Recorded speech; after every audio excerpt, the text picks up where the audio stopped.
저희 오늘 읽은 말씀 갖고 예수님과 함께 산에 오르자, 이런 제목으로 같이 은혜를 나누겠습니다.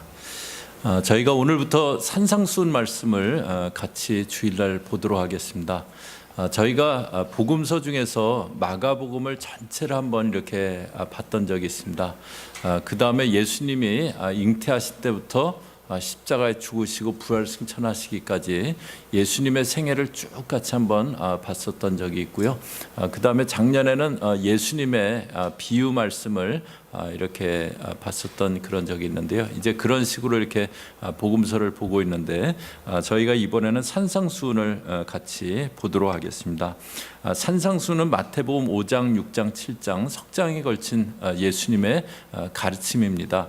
예수님의 산에 오르셔서 말씀을 가르쳤기에 산에서 가르치신 교훈의 말씀, 산상수훈이라고 하는데요. 산상수훈이 나오고 있는, 산상수훈이 담겨 있는 이 마태복음 전체 주제는 하나님 나라입니다. 그래서 마태복음 6장 33절에 보면 먼저 그 나라와 그 의를 구하라, 그렇게 말씀하시기도 하셨는데요. 그래서 하나님 나라를 다루고 있는 이 마태복음에 나오는 산상수훈은요, 저와 여러분은 하나님의 백성들이 어떤 모습으로, 하나님 백성들의 삶의 모습은 어떠해야 되는가, 그것에 대해서 다뤄주시고 계시는 그런 말씀입니다. 저희 교회 그 비전이 여러분들 다 아시죠? 삶에서 신앙이 나타나는 제자가 되자. 삶에서 신앙이 나타나는 제자가 되자. 그래서 산상수훈 말씀이 참 저희들에게 아주 중요한 그런 말씀입니다. 그런데 이 산상수훈 말씀이 이렇게 뭐 다루거나 또 이렇게 이해하기가 뭐 아주 어려운 그런 말씀은 아니지만 이렇게 많이 부담이 되는 말씀입니다. 왜냐하면은 이렇게 예수님이 하신, 저희들에게 이런 모습의 삶이 되라, 그 말씀하신 것이 이해는 되는데 그렇게 살아가기가 어려운 말씀이에요. 예를 들어서 원수를 사랑하라고 하셨습니다.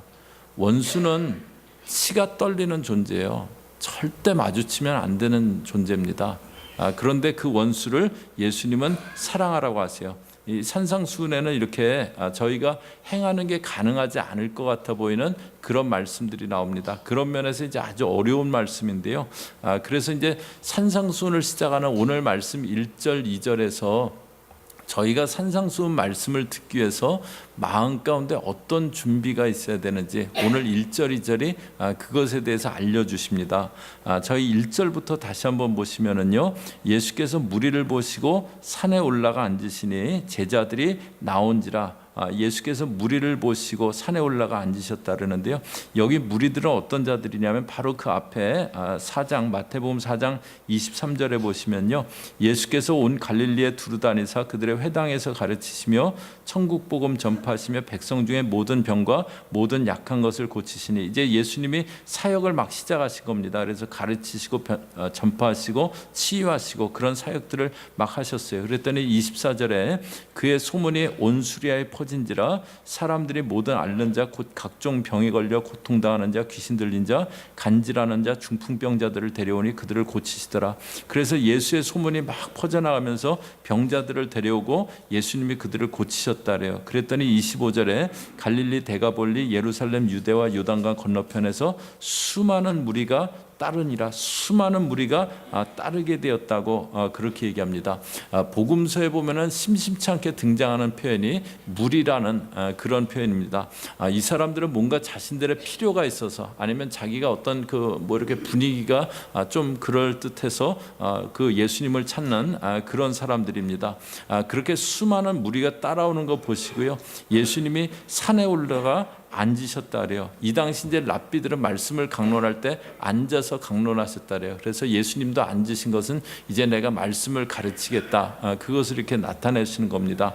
그랬더니 1절 뒷부분에 제자들이 나온지라 그랬습니다. 같은 구절 안에 무리라는 그 명칭도 나오고 제자라는 명칭도 나오고 두 부류의 사람들이 한 구절 안에 그렇게 등장하게 됩니다. 많은 무리를 보시고 말씀을 가르치려 앉으시니까 그 중에 제자들만 나오게 된 겁니다. 그래서 2절에 입을 열어 가르쳐 이르시되, 그들에게 이제 입을 열어서 가르치기 시작하셨다고 하는데요. 그러니까 이 산상수훈은 그냥 아무에게나 전한 말씀은 아니시고요, 제자들에게 들려주신 그런 말씀입니다. 여기 이제 제자들은 예수님의 12제자하고는 좀 달라요. 예수님이 12제자를 택하신 것은 마태복음 10장에 가서였습니다. 그때 이제 기도하시고 예수님의 12제자를 택하셨고요. 그러니까 여기 제자는 12제자는 아니지만 그러나 무리와는 분명하게 구분이 되는 사람들입니다. 그들에게 예수님이 산상수훈을 말씀하셨어요. 예수님이 제자가 누군가 그것을 말씀하신 그런 성경의 본문이 있는데요. 예수님이 이제 오늘 본문하고 아주 비슷한 상황을 만난 적이 있습니다. 누가복음 14장 25절에 보시면요, 수많은 무리가 함께 갈새 예수께서 돌이키사 이르시되, 이 누가복음에서도 오늘 본문처럼 많은 그 무리가 예수님에게 이렇게 같이 에워싸고 이렇게 가고 있었다고 그럽니다. 그런데 예수님께서 그들을 돌아보시면서 하시는 말씀이 있으세요. 26절 27절이요. 저희 앞에 보시면서 같이 읽습니다. 시작. 물은 내게 오는 자가 자기 부모와 처자와 형제와 자매와 더욱이 자기 목숨까지 미워하지 아니하면 능히 내 제자가 되지 못하고, 누구든지 자기 십자가를 지고 나를 따르지 않는 자도 능히 내 제자가 되지 못하리라. 많은 무리, 마태복음의 그 수많은 무리와 같은 성격의 사람들이죠. 그들이 막 예수님을 에워싸고 같이 가고 있었어요. 그런데 예수님이 그들을 돌아보시면서 말씀하세요. 누구든지 자기 부모, 처자, 형제, 자매, 자기 목숨까지 미워하지 않으면, 이것은 실제로 그 대상들을 미워하라고 하시는 것이 아니고, 예수님이 지금 나를 따르려면 내가 너희들에게 가장 그 귀한 존재인 사람 되어야 된다. 그것을 말씀하세요. 제자는 누구냐? 부모를 미워하라는 게 아니고 예수님의 그 삶의 가장 귀한 사람이라고 하세요. 그 다음에 누구든지 나를 따르려면 자기 십자가를 지고, 이 당시 십자가는 흉틀입니다. 그러니까 예수님을 따른다는 것은 내가 죽을 각오도 돼 있습니다. 그 마음이 있는 겁니다. 예수님이 가장 귀한 사람, 그래서 자기 생명까지 내놓을 수 있는 사람, 그 사람이 예수님이 제자라고 말씀하시는 그런 사람입니다. 그러니까 저희가 산상수훈 말씀을 들으려면요, 나는 예수님의 제자로 살아가겠다, 그 마음이 저희들 가운데 있어야 됩니다. 만약에 그 마음이 없으면은요, 너무 좋은 말씀이지, 너무 좋은 말씀인데, 그러나 내가 따를 수 있는 말씀은 아니지, 그리고 끝나게 됩니다. 그래서 저는 오늘 이제 저희가 산상수훈을 시작하는데요, 여러분들 마음 가운데 정말 그렇게 제자로 따를 마음의 준비가 꼭 되실 수 있기를 바랍니다. 그래야지 이 말씀이 저희들에게 의미가 있게 돼요. 그래야지 저희가 이 말씀대로 살아가려고 그렇게 할 수 있게 되어집니다. 제자는 누구냐? 예수님이 가장 귀하고 그래서 자기 생명까지 내놓을 수 있는 사람, 그 사람이 제자입니다. 여러분들 예수님이 내 삶의 가장 귀한 분이십니까? 여러분들 예수님께 내 삶의 가장 소중한 것, 생명까지도 그렇게 드리실 수 있으십니까? 예, 실제로 이런 모습은요, 지금까지 많은 크리스찬들에게 있었던 모습이에요. 그리고 지금도 일어나고 있는 그런 일입니다. 예수를 믿기에 순교까지 가능했던 게 크리스찬의 역사였어요. 어떻게 그게 가능했습니까? 어떻게 그런 일이 지금도 가능합니까? 그 일은 저와 여러분이 예수님을 정말 사랑할 때 그때 가능해져요. 예수님 사랑할 때, 예수님 사랑하면은요, 정말 사랑하면은요, 사랑하는 존재에게는 내가 정말 귀한 것, 소중한 것 드리는 것이 아깝지 않게 됩니다. 예수님께 향유를 부었던 막달라 마리아 있잖아요. 그 여인은 7 귀신 들렸던 여인이라 그랬어요. 그리고 죄인이라고 표현되는 그런 여인이었습니다. 이 당시 이제 죄인들은 사람이 이렇게 유대인들이 이렇게 보기에 해서는 안 되는 일을 하는 사람들이에요. 그러니까 여인들에게 썼을 때는 주로 몸을 팔거나 이제 그런 그 일을 하는 그런 사람들이었어요. 아마 그래서 이제 살아가고 있던 그런 여인이었던 것으로 보여요. 그런데 예수님이 그녀를 만나서, 막달라 마리아를 만나서 7 귀신을 내어 쫓아 주셨습니다. 마리아가 새로운 인생을 살아가게 그렇게 해주셨어요. 마리아가 그 예수님께 어떻게 합니까? 예수님께 와서 향유 옥합을 깨고 향유를 붓습니다. 이 당시에 옥합에 담긴 향유는요, 여인들에게 가장 소중한 거예요. 그러나 마리아는 예수님께 그것을 부어드려요. 자기 인생을 새롭게 하신 예수님께 옥합이 향유가 귀하지 않은 거예요. 아깝지 않은 거예요. 여리고 성에 살던 그 삭개오도 그런 자였어요. 삭개오는 세리장이었습니다. 그래서 사람들에게 비난을 많이 받았어요. 아무도 자기를 인정해 주지 않았어요. 그런데 예수님이 여리고 성에 오신다는 그 소식을 들어요. 그 예수님을 한번 만나고 싶었어요. 그래서 뽕나무 위에 올라갔습니다. 거기 수많은 무리가 있는데요. 그런데 예수님이 뽕나무에 있는 자기를 주목하시고 자기를 바라보시면서 삭개오야 내려오라고, 내가 오늘 너희 집에 머물 거라고 그렇게 말씀하세요. 아무도 인정해 주지 않던 자기를요, 아무도 사람 취급해 주지 않던 자기를요, 예수님이 주목하시고 자기를 인정해 주셨어요. 그 예수님께 삭개오가 뭐라고 합니까? 누가복음 19장 8절이요. 저희 같이 읽습니다. 시작. 삭개오가 서서 주께 여짜오되 주여 보시옵소서, 내 소유의 절반을 가난한 자들에게 주겠사오며 만일 누구의 꽃을 속여 빼앗은 일이 있으면 내 갑절이나 갚겠나이다. 삭개오가 내 소유의 절반을 가난한 자들에게 주겠다래요. 누구 것 속여서 뺏은 일이 있으면 내가 4배로 갚겠다라고 그렇게 합니다. 삭개오는 그동안 물질이 중요했어요. 그래서 사람들이 뭐라 그러건, 사람들이 뭐라고 비난하건 나는 그냥 긁어 모아야겠다 그러던 물질이었어요. 그런데 그 물질 이제 가난한 자들에게 절반은 주고 나머지 거는 다 갚는 데 쓰겠다고 그렇게 하는 겁니다. 누군가를 정말 사랑하면은요, 그 존재가 가장 귀해져요. 그리고 나에게 중요한 것이라도 그 대상을 위해서는, 그 사람을 위해서는 아깝지 않게 되는 겁니다. 그래서 예수님 사랑하려면요, 예수님이 누구신가 알아야 돼요. 예수님이 나에게 어떤 일을 해주셨는가, 저희가 그것을 알아야 됩니다. 중국 청나라 말기에 장센이라는 사람이 있었어요. 아주 그 노름꾼이고 술주정뱅이고 그 호색한이었대요. 그러다 이제 너무 방탕하게 살아갖고 이렇게 시력을 이렇게 잃기 시작했답니다. 그런데 이제 선교사님들이 운영하던 그 병원에 가고 시력이 이렇게 회복되기 시작한 거예요. 그리고 예수에 대한 그 얘기를 듣고요, 통곡하면서 예수님을 영접합니다. 그리고 자기에게 침례를 달라고 하는데 그 제리 웨스트라는 선교사님이 일단 당신 마을로 돌아가라고, 그리고 사람들에게 예수님에 대해서 알리라고, 그리고 우리가 몇 달 뒤에 이렇게 가보고 그 판단해서 그때 침례를 주겠다고 해요. 그리고 몇 달 뒤에 그 장센의 마을에 갔는데요, 수백 명이 예수를 믿고 있더랍니다. 그런데 이제 의와다 사건이 일어나고 그 마을에서 한 50명쯤 예수 믿는 사람들을 이제 본보기로 이제 처형을 하려고 그러는데 한 사람이 그러는 거예요. 이 사람들 죽여봐야 아무 소용 없다고. 장센이 한 명 있으면은 이 사람들보다 더 많은 사람들이 곧 예수 믿을 거라고. 그러니까 그 50명에게 너희가 장센을 데려오면 너희들은 살려주겠다고 그러는 거예요. 그 얘기를 듣고 장센이 자기 발로 걸어왔어요. 그러니까 관원들이 우상에게 절해라, 그러면 살려준다. 그때 장센이 그럽니다. 난 예수를 믿고 있다고, 나는 오직 하나님께만 예배한다고 그렇게 대답해요. 그리고 50명 대신해서 자기가 죽임을 당합니다. 그때 나를 위해 예수님 죽으셨던 것처럼 나를 통해 예수 믿은 이들을 위해 죽을 수 있다면 영광입니다. 그리고서는 순교를 당했다래요. 저희가 예수님을 어떻게 사랑하게 됩니까? 예수님이 저희들에게 어떤 일을 해주셨는가 알게 될 때, 깨닫게 될 때 예수님 사랑하게 됩니다.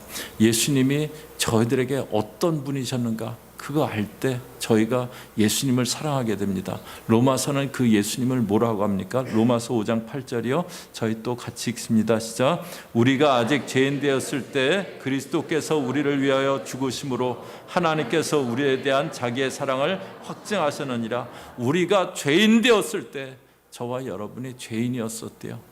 성경에서는 저희 사람을 양에다 많이 비유합니다. 양은 이렇게 순해 보이지만요, 그런데 아주 성질이 이렇게 고약한 그런 그 동물이 양이래요. 양들은 이제 털이 이렇게 푹실푹실하잖아요.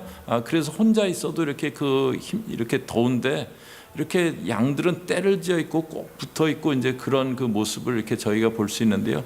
그 이유가 이렇게 누가 바짝 옆에 붙어 있으면 덥잖아요. 양은 나도 덥지만 옆에는 덥게 하려고, 괴롭히려고 그 옆에 바짝 붙어 갖고 있는답니다. 성격 고약하죠. 근데 그게 저희입니다. 저희들 개성 강하고, 개성이 개 같은 성질이라는 거 다 아시죠? 개성 강하고 완악하고 못되고, 그게 저희예요. 거기다 죄로 인해서 죽을 수밖에 없는 멸망길로 가는 그런 인생이 저희들이었습니다. 그런 저와 여러분 위해서 예수님이 하늘에 그 영광보좌 버리시고 이 땅에 내려오셨어요.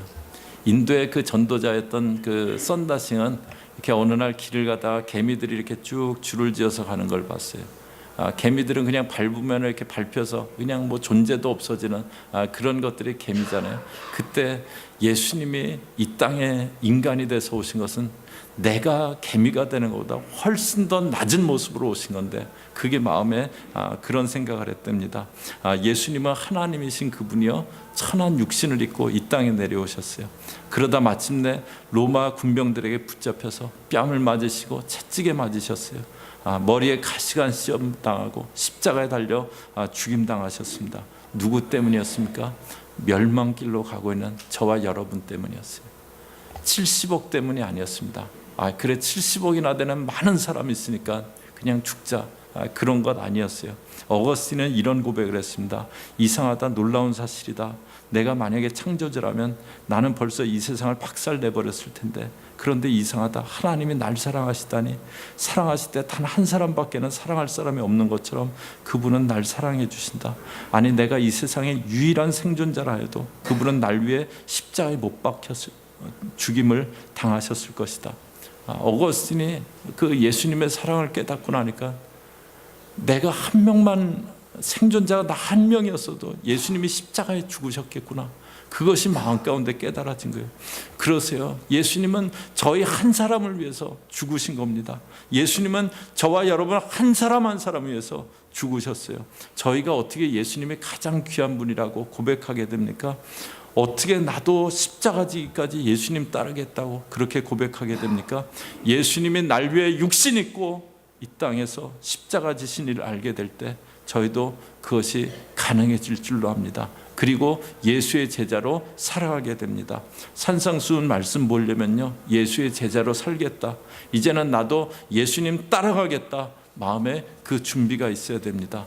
저희 오늘은 종려주일입니다. 예수님이 이 땅에 육신 입고 내려오셨어요. 이제 한 주간 보내시고 그리고 고난당하시고 이번 금요일에 이제 십자가에 달려 죽임당하셨습니다. 이 종려주일날 여러분들에게 정말 간곡히 그렇게 권해드리고 싶습니다.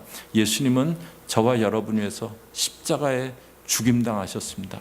예수님은 저와 여러분 위해서 십자가에 죽임당하셨습니다. 절대 무리로 남지 마세요. 그냥 좀 맞는 거 있으면 그냥 신앙생활 하는 것 같고, 또 그렇지 않으면 언제든 돌아설 수 있고, 그런 무리로 남아있지 마세요. 예수 믿는데 그냥 이렇게 좋으면 뭐 따르는 것 같다가 분위기가 맞는 것 같으면 그냥 분위기 따라서 이렇게 신앙생활하고 그렇게 하지 마세요. 이제는 정말 좋으나 싫으나 상황이 좋든지 어렵든지 나는 예수를 따라갑니다. 예수를 따라갑니다.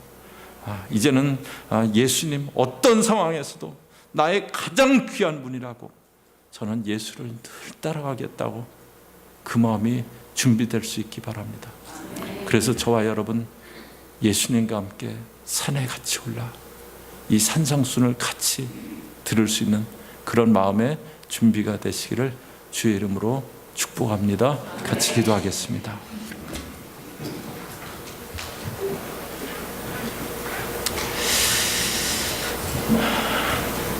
하나님,